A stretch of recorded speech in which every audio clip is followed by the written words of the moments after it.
Hello everyone, good morning. আজ হলো মঙ্গলবার। সকাল সকাল তো ছেলেকে স্কুলে পাঠিয়ে দিয়েছি। আর সকাল থেকে একটা প্রচণ্ড পরিমাণে চাপ যায়। যাই হোক, স্কুলে পাঠিয়ে দেওয়ার পর আমি পুরো ঘেমে স্নানে হয়ে গেছি। এসে একটু পাখার নিচে বসে চা খেলাম বসে বসে। দেখো, অলরেডি আমার চা খাওয়া হয়ে গেছে। চা দিয়ে বিস্কিট দিয়ে খেলাম। আর সকালে টিফিনও হয়ে গেছে বানানো, কিন্তু টিফিনটা এখনও খাইনি। অনেকটা টাইম বসেছি আমি। এখন হচ্ছে কাজে লেগে পড়তে হবে। কোনো কাজ হয়নি জানো।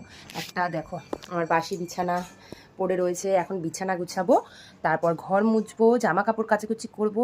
বেসিনে কিছু বাসন আছে, সেগুলো মাজবো। তো যদি আমি সকালবেলা একটু তাড়াতাড়ি উঠি তাহলে আমার আর কি এতটা চাপ যায় না, আর এতটা পরিশ্রম হয়ে যায় না। আমি কি বলো তো, ওই টাইম মতো উঠবো। সেই অ্যালার্ম দিয়ে রাখি ফোনে তোমার 5:30টার সময়, কিন্তু সেই থেকে আমার অ্যালার্ম বাজতেই বাজতে বাজতে বাজতে গিয়ে 6টার সময় উঠি। তো ব্যাপারটা হয়েছে, যদি 5:30টায় উঠে যাই তাহলে কাজগুলো হয়ে যায় আর আস্তে আস্তেই করতে পারি। যেহেতু ওই যে 6টায় উঠি, মানে আমি 6টার 10 মিনিট পরে উঠবো, তবু আগে উঠবো না, মানে এমন একটা ব্যাপার হয়ে গেছে আমার।